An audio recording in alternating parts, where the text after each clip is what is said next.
Hello बच्चों, कैसे हैं आप सब। मैं आप सबका हमारे चैनल पर स्वागत करता हूं।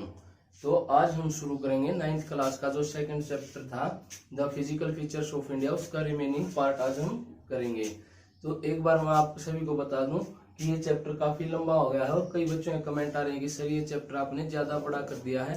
तो ज्यादा बड़ा इसलिए होगा बच्चों क्योंकि जो आपके अगले चैप्टर हैं ड्रेनेज और जो क्लाइमेट, वो पूरे इसी चैप्टर पर बेस होंगे। इसीलिए मैंने इस चैप्टर को काफी अच्छे से और काफी बड़ा करके बताया आपको, ताकि आपको नेक्स्ट चैप्टर है उनमें कोई प्रॉब्लम ना हो।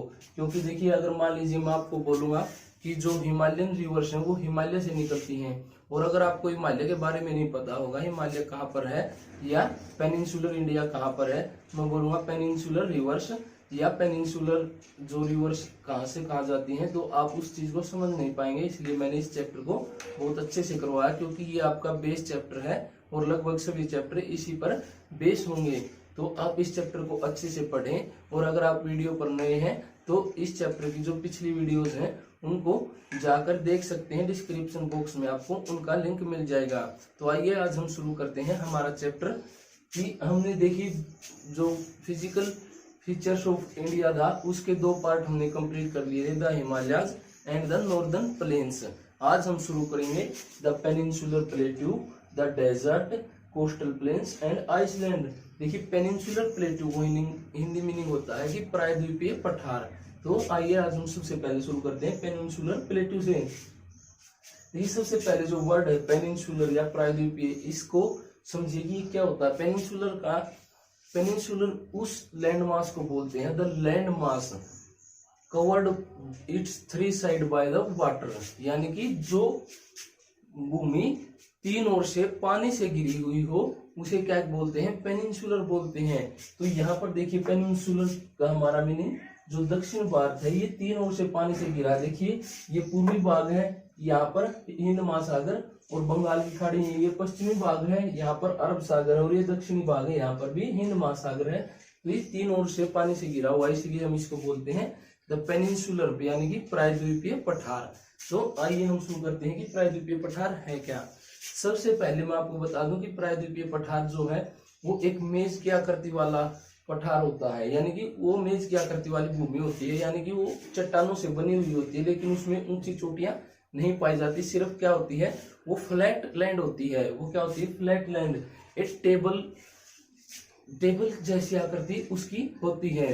तो फिर हम देखते हैं कि ये किस चीज से बना है। जो हमारा पेनिनसुलर प्लेटू है ये बना है इग्नियस रॉक से। इग्नियस यानी कि आग्नेय चट्टानों से। आग्नेय चट्टानें वो चट्टानें होती हैं जो ज्वालामुखी विस्फोट के दौरान निकले लावे के ठंडा होने से बनती हैं। तो ये किस चीज से बना है, इग्नियस रॉक से, आग्नेय चट्टानों से बना है।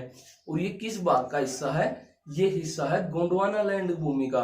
गोंडवाना लैंड भूमि कौन सी भूमि थी, तो देखिए मैं आपको एक बार रिव्यू दे देता हूँ कि जो पहले सारे महाद्वीप थे वो क्या थे, इकट्ठे थे, और फिर क्या हुआ कि महाद्वीपों का विभाजन हुआ, यानी कि महाद्वीप टूट गए।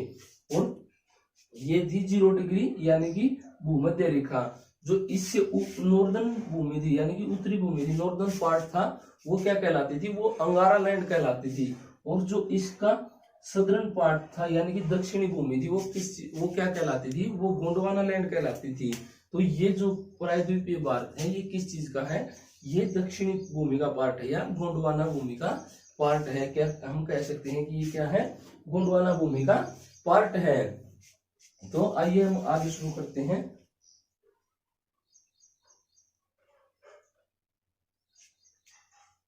कि गोंडवाना भूमि का ये भाग है।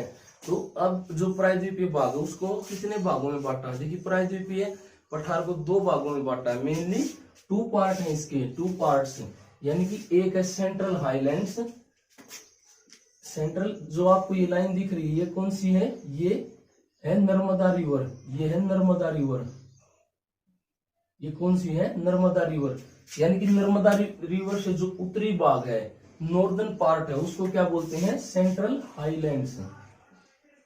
Central highlands.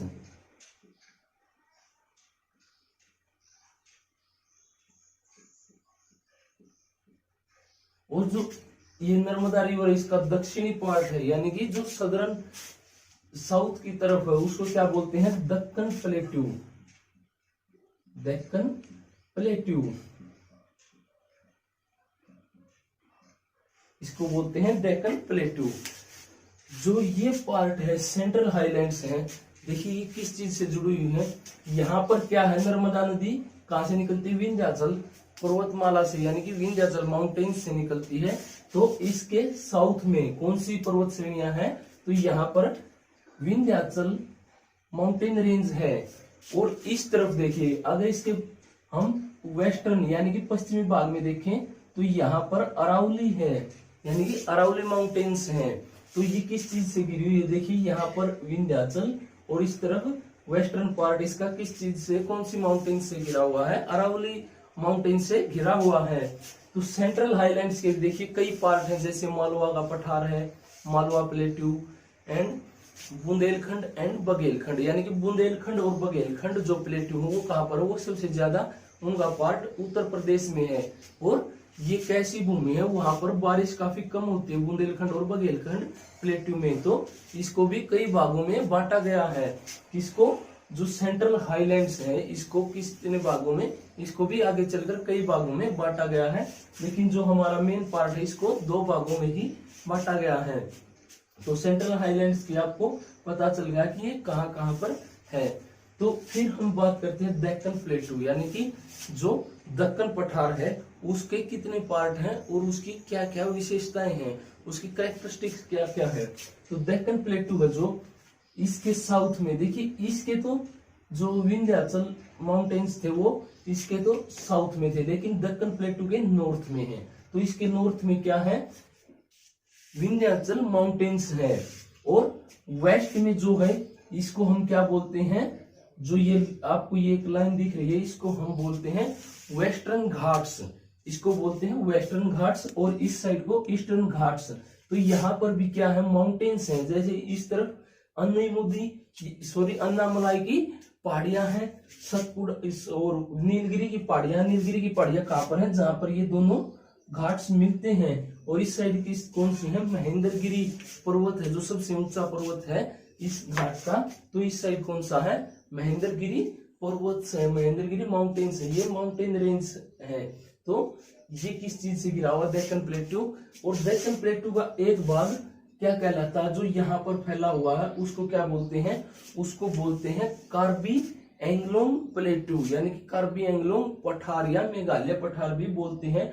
वो इसी का एक टूटा हुआ भाग है। जब ये यहाँ से चलकर, जो मैंने बताया था कि ये गोंडवाना लैंड का हिस्सा जब यहाँ से बहकर इंडिया से मिला, जो प्रायद्वीपीय पठार है या प्रायद्वीपीय इंडिया है, पेनिनसुलर इंडिया है, तो यहाँ पर टूट फूट तो होती है, क्योंकि जब 2 बहुत हैवी लैंड मास टकराए थे इस तरह से, तो कुछ हिस्सा इसका, इस प्लेट्यू का आगे चला गया, और उसे हम क्या कहते हैं, मेघालय या कार्बी एंग्लोंग पठार कहते हैं। कार्बी एंग्लोंग पठार, ये आप नाम याद रखें। तो हमने क्या किया कि ये हमने प्लेट्यू के बारे में अच्छे से पढ़ लिया है। तो इसमें क्या, मिट्टी कैसी पाई जाती है, एक और soil, which type of soil found in the peninsular plateau, इसमें कैसी मिट्टी पाई जाती है, इसमें ब्लैक सोइल यानी कि काली मिट्टी पाई जाती है। और उस काली मिट्टी को हम क्या कहते हैं, द दक्कन ट्रैप। उसको किस नाम से जानते हैं, दक्कन ट्रैप नाम के नाम से जानते हैं। देखिए काली मिट्टी क्यों पाई जाती है, इसके पीछे क्या रीजन है। काली मिट्टी इसलिए पाई जाती है क्योंकि ये कैसी चट्टानों से बना है, इग्नियस रॉक्स, आग्नेय चट्टानों से बना है। और जो लावा होता है वो काफी गर्म होता है, तो उसने मिट्टी को जलाकर उसका रंग कैसा कर दिया था, ब्लैक कलर कर दिया था, ब्लैक सोइल इसलिए इसमें पाई जाती है। तो आइए अब हम नेक्स्ट शुरू करते हैं कि इंडियन डेजर्ट। इंडियन डेजर्ट के बारे में मैंने आपको पहले ही बता दिया था कि वो कहां पर है। आज हम उसकी पढ़ेंगे कैरेक्टरिस्टिक्स। एक तो देखिए इंडियन डेजर्ट की सबसे बड़ी कैरेक्टरिस्टिक्स क्या है, वहां पर रेनफॉल। रेनफॉल इंडियन डेजर्ट की रेनफॉल कितनी होती है, वहां पर रेनफॉल होती है लेस देन 150 mm, 150 मीटर से कम वर्षा होती है वहां पर। क्योंकि डेजर्ट तब बनते हैं जब वहां पर वर्षा नहीं होती, रेनफॉल बहुत कम होता है या नहीं होता, तो वहां पर क्या बनते हैं, डेजर्ट बनते हैं। तो डेजर्ट की सबसे बड़ी क्या कैरेक्टरिस्टिक है, जो इंडियन डेजर्ट है वहां पर रेनफॉल कितना होता है, 150 mm से कम ही होता है। और दूसरी क्या है, वहां पर कैसी मिट्टी पाई जाती है, वहां पर बलुई मिट्टी पाई जाती है, बालू रेत के टिब्बे पाए जाते हैं, सैंड ड्यून्स जिनको बोलते हैं हम, कि बालू रेत के बहुत ऊंचे ऊंचे टिब्बे पाए जाते हैं। और वहां पर क्या है, एक बरकान नाम की, जैसे हमारी विंध्याचल क्या थी, ये थी माउंटेन रेंज थी, तो वो कैसे है, सैंड ड्यून रेंज, यानी कि बालू के टिब्बों की श्रेणी है, उसको हमने क्या नाम दिया है, बरकान। और वो कहाँ पर पाई जाती है, वो जैसलमेर में पाई जाती है, जहां पर इंडिया और पाकिस्तान का बॉर्डर है वहां पर। और अगर आप कई बार जैसलमेर घूमने गए हैं या आगे जाते हैं तो देख सकते हैं कि आपको वहां पर बरकान द्वीप, या सॉरी बरकान द्वीप नहीं, बरकान सैंड ड्यून्स, बरकान के बालू के टिब्बे आपको देखने को मिलेंगे। तो वो बहुत ऊंचे ऊंचे टिब्बे होते हैं माउंटेन्स की तरह। तो आइए अब हम आगे बढ़ते हैं। देखिए हमने क्या कर लिया, द पेनिनसुलर प्लेटू कंप्लीट कर लिया है। उसके बाद द डेजर्ट भी हमने कंप्लीट कर लिया है कि डेजर्ट की क्या क्या कैरेक्टरिस्टिक्स थी और ये कहाँ पर फैला हुआ है। तो इसके लिए आप इसका फर्स्ट पार्ट देखिए, मैंने आपको फर्स्ट पार्ट में बताया है कि डेजर्ट, इंडियन डेजर्ट कहाँ पर फैला हुआ है। अब हम शुरू करते हैं कोस्टल प्लेन्स, यानी कि तटीय मैदान। देखिए कोस्टल प्लेन्स होते हैं, तटीय मैदान से हमारा क्या मीनिंग होता है कि तट, यानी कि जो समुद्र से लगते हैं, समुद्र के तट, जहां पर तट बनता है। देखिए कोस्ट, सबसे पहले कोस्ट क्या होता है, द लाइन वेयर सी या water body and the land mass meets, where the water body and the land mass meets, यानी कि देखिए ये वाटर था और ये लैंड थी और ये यहाँ पर मिलते हैं, तो इस लाइन को हम क्या कहेंगे, coast. The line where the water body and land mass meets is known as coast. तो ये और कोस्टल प्लेन्स कौन से होते हैं, जो कोस्ट के ऊपर प्लेन्स होते हैं, तट के ऊपर जो मैदान पाए जाते हैं उनको हम क्या कहते हैं, कोस्टल प्लेन्स कहते हैं। तो आइए हम पढ़ते हैं कि कोस्टल प्लेन्स कौन से हैं और उनको क्या लोकल नाम दिए गए हैं। देखिए इंडिया में दो कोस्ट हैं, फर्स्ट है जो ये है वेस्टर्न कोस्ट और ये है ईस्टर्न कोस्ट, यानी कि पूर्वी मैदान और पश्चिमी मैदान। तो आइए हम सबसे पहले शुरू करते हैं कि पूर्वी मैदान को हमने कितने भागों में बांटा है और इसके लोकल नेम क्या क्या है। ये देखिए ये आपको दिख रही है जो ये ब्लैक लाइन, ये कौन सी रिवर है, ये है सरवन रेखा रिवर। कौन सी, सरवन रेखा रिवर, या हम कई बुक्स में लिखा मिलता है कि महानदी रिवर से लेकर, तो श्रवण रेखा या महानदी रिवर से लेकर जो ये गोदावरी रिवर है, ये कौन सी है, गोदावरी रिवर, श्रवण रेखा से गोदावरी रिवर तक जो कोस्टल प्लेन्स हैं इनको हम क्या बोलते हैं, उत्कल तट इसको हम बोलते हैं या उत्कल कोस्ट बोलते हैं, between Shravan Rekha and the Godavari reverse. जो नेक्स्ट वन है ये मेनली कहां पर है, ये उड़ीसा में है, उत्कल तट ये ज्यादातर उड़ीसा में है। फिर गोदावरी रिवर से लेकर कृष्णा रिवर तक, गोदावरी से लेकर कृष्णा रिवर तक, between Godavari river and Krishna river we known as northern Sarkar coast, यानी कि उत्तरी सरकार तट, इसको हम क्या बोलते हैं, नॉर्दर्न सरकार कोस्ट या उत्तरी सरकार तट भी हम इसको बोलते हैं। ये कहां पर है, ये इसका सबसे ज्यादा पार्ट है आंध्र प्रदेश में, लेकिन कुछ पार्ट इसका उड़ीसा में भी जाता है, लेकिन ज्यादा पार्ट कहां पर है, आंध्र प्रदेश में ही है। तो कृष्णा रिवर से लेकर कन्याकुमारी तक क्या कहलाता है, इसको हम बोलते हैं कोरोमंडल तट या Coromandel coast. From Krishna river to the Kanyakumari point, cape Kumari point we known as Coromandel coast, इसको हम कोरोमंडल तट कहते हैं। तो ये हमारा ईस्टर्न जो कोस्ट था ये कंप्लीट होता है और इसके लोकल नेम्स कंप्लीट होते हैं और इसके बारे में आपसे यही पूछा जाता है। देखिए जो ईस्टर्न कोस्ट है ये रेगुलर नहीं है, ये कैसा है, इरेगुलर है। क्यों, क्योंकि इन नदियों ने इसको काट दिया है, यहाँ पर क्या कर दिया है, अपरदन डेनुडेशन कर करके इसके बीच में गैप बना दिए, किसने, इन रिवर्स ने। तो इसलिए ये कैसा है, इरेगुलर है। तो और ये कम ऊंचा है किसकी अपेक्षा, इस वेस्टर्न कोस्ट की अपेक्षा ईस्टर्न कोस्ट की ऊंचाई जो है, हाइट है वो कम है, लेस हाइट है। इसकी एवरेज हाइट कितनी है, 600 मीटर इसकी एवरेज हाइट है। जो ये तट है कितनी एवरेज हाइट है, 600 मीटर, 600 मीटर इसकी एवरेज हाइट है, 600 मीटर एवरेज हाइट है ईस्टर्न कोस्ट की। आइए अब हम शुरू करते हैं the western coast. Western coast के बारे में हम पढ़ते हैं कि इसकी क्या नाम है। देखिए ये जो लाइन है ये क्या है, ये है दमन। दमन एक यूनियन टेरिटरी, केंद्र शासित प्रदेश है दमन एवं दीव। तो देखिए दमन तक गुजरात तट या काठियावाड़ तट, इसको हम बोलते हैं काठियावाड़ कोस्ट, यानी कि जहां से समुद्र शुरू होता है और दमन तक, इसको हम क्या बोलते हैं, काठियावाड़ तट या काठियावाड़ कोस्ट इसको हम बोलते हैं। और कई बार इसको हम क्या बोल देते हैं, गुजरात कोस्ट भी बोल देते हैं, क्योंकि इसका मेनली पार्ट जो ज्यादातर गुजरात में आता है। उसके बाद दमन से लेकर ये कहां पर है, गोवा। यहाँ पर कौन सा राज्य हमारा, गोवा। तो गोवा तक ये, इसको लोकल नेम क्या है इसका, कोंकण तट। इसका लोकल नेम क्या है, कोंकण तट या कोंकण कोस्ट। देखिए इनके हिंदी और इंग्लिश नेम सेम है, इनके हिंदी और इंग्लिश नेम में कोई चेंज नहीं है। तो इसको हम क्या बोलते हैं, कोंकण कोस्ट या कोंकण तट बोलते हैं, दमन से गोवा तक। और यहाँ पर एक सिटी है मैंगलोर। कौन सी सिटी है, मैंगलोर। तो देखिए जो गोवा से मैंगलोर तक जो तटीय मैदान है, क्योंकि तटीय मैदान तो शुरू से लास्ट तक होंगे, तो इसको हम क्या बोलते हैं, इसको बोलते हैं कन्नड़ तट। कन्नड़ एक लैंग्वेज भी है, तो उसी के नाम पर इसको हम क्या बोलते हैं, कन्नड़ कोस्ट और द कन्नड़ तट, इसको क्या बोलते हैं, कन्नड़ तट। और मैंगलोर से लेकर कन्याकुमारी तक, यहाँ पर कौन सी है, कन्याकुमारी। कन्याकुमारी ये पॉइंट जो इंडिया का कौन सा पॉइंट है, साउथ मोस्ट पॉइंट है। South most point of India is cape Comorin या कन्याकुमारी, इसको हम बोलते हैं। तो मैंगलोर से लेकर कन्याकुमारी तक इसको क्या कहते हैं हम, मालाबार तट इसको हम बोलते हैं। कौन सा तट, Malabar coast. We known as from Mangalore to cape Comorin, this is known as the Malabar coast, इसको हम बोलते हैं मालाबार तट।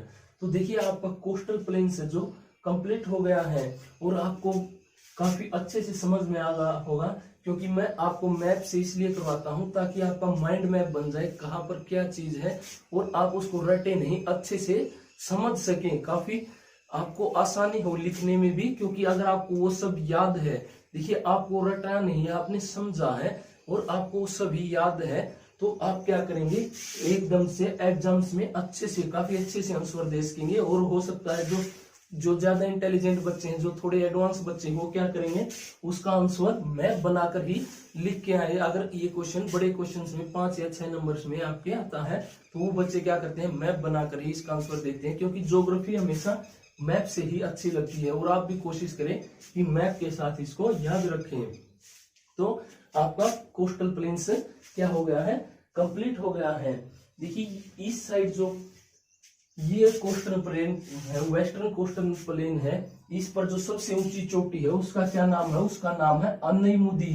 कौन, क्या नाम है, अन्नईमुदी। और वो कौन सी माउंटेन रेंज में है, वो माउंटेन्स रेंज में है, अन्नामलाई माउंटेन्स रेंज में वो चोटी है। और जो ईस्टर्न कोस्ट है, इसमें सबसे ऊंची चोटी कौन सी है, इसमें सबसे ऊंची चोटी है महेंद्रगिरी पर्वत।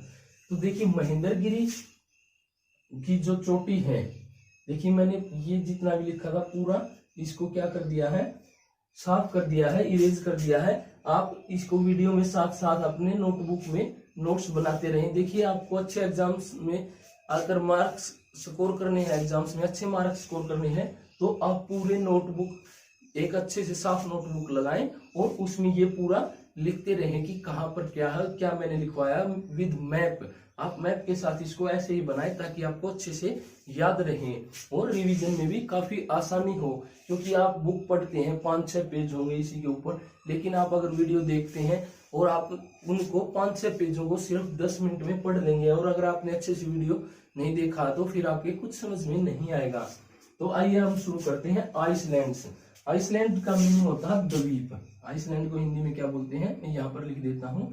आइसलैंड को हिंदी में बोलते हैं द्वीप, यानी कि ये कैसी, the land mass bound by the water, the land mass bound by the water is known as the island. यानी कि मान लीजिए ये एक सी है, खुला समुद्र है, और इसके बीच में ये कोई लैंड मास है, तो ये क्या कहलाएगा, इसके देखिए चारों ओर क्या हम पानी से घिरा हुआ है, तो इसको हम क्या बोलेंगे, द्वीप इसको हम बोलते हैं। तो इंडिया में कौन से आइसलैंड है, आइए उनके बारे में हम स्टडी करते हैं। सबसे पहले देखिए हम दोनों तरफ देखते हैं कि इंडिया के वेस्ट में भी और ईस्ट में भी दोनों साइड क्या है, आइसलैंड्स हैं। तो सबसे पहले हम वेस्ट में जो आइसलैंड है उनके बारे में पढ़ते हैं। वो कहाँ पर है, वो यहाँ पर है, वो यहाँ पर कुछ इस तरह से फैले हुए हैं। और अगर आप एटलस मैप देखते हैं इंडिया का तो यहाँ पर आपको डॉट डॉट दिखेंगे। इनको हम क्या बोलते हैं, these island are known as Lakshadweep islands और द लक्षद्वीप आइलैंड्स। इन आइसलैंड का क्या नाम है, इन द्वीपों का क्या नाम है, लक्षद्वीप हम इनको बोलते हैं या लक्षद्वीप बोलते हैं। लेकिन इनको पहले ये नाम कब दिया गया, ये नाम जो लक्षद्वीप नाम है ये 1973 में दिया गया था, 1973, यानी कि 1973 में इनको लक्षद्वीप नाम दिया गया था। उससे पहले इनको क्या बोलते थे, कई बार मिनिकॉय द्वीप, लक्काद्वीप, इस तरह से इनके नाम थे। लेकिन 1973 में इसको क्या नाम दे दिया गया, लक्काद्वीप, यानी कि लक्षद्वीप इसको नाम दे दिया गया है। ये किस तरफ है, इंडिया के देखिए वेस्ट में है, ये इंडिया का वेस्टर्न पार्ट है, पश्चिमी भाग में है। और ये कौन से हैं, ये काफी छोटे द्वीप हैं और इनका एरिया कितना, सभी द्वीपों का 32 स्क्वायर किलोमीटर एरिया है जो आपका लक्षद्वीप या लक्षद्वीप का है। तो ये काफी छोटे द्वीप हैं और ये बहुत ज्यादा द्वीप हैं। लेकिन यहाँ पर क्या है, पक्षी बहुत ज्यादा पाए जाते हैं। क्यों, क्योंकि यहाँ पर बारिश ज्यादा होती है और पक्षियों के लिए, और यहाँ पर जो ह्यूमन रीच है वो ह्यूमन रीच बहुत कम है, इसलिए यहाँ पर बर्ड्स पाए जाते हैं बहुत अच्छे और बहुत ज्यादा। और मतलब उनकी वैरायटी, द बर्ड की वैरायटी भी बहुत ज्यादा पाई जाती है, बहुत ज्यादा बर्ड पाए जाते हैं यहाँ पर। और जो अब हम पढ़ते हैं कि इस साइड हमारे कौन सी द्वीप है, ये कौन सी कहाँ पर है, ये अरब सागर में, सॉरी ये बात आपको मैं बताना भूल गया था कि कहाँ पर सिचुएटेड है। दीज आर सिचुएटेड इन अरब सागर, ये अरब सागर में स्थित हैं। तो इस साइड हमारे हैं जो बंगाल की खाड़ी में हमारे द्वीप समूह स्थित हैं, वो है अंडमान एंड निकोबार, ये है अंडमान एंड निकोबार द्वीप समूह, यानी कि these island are named as Andaman and Nicobar. देखिए जो अंडमान एंड निकोबार है, देखिए यहाँ पर एक नेम है, मैं आपको यहाँ पर लिख के बता देता हूं, अंडमान और निकोबार।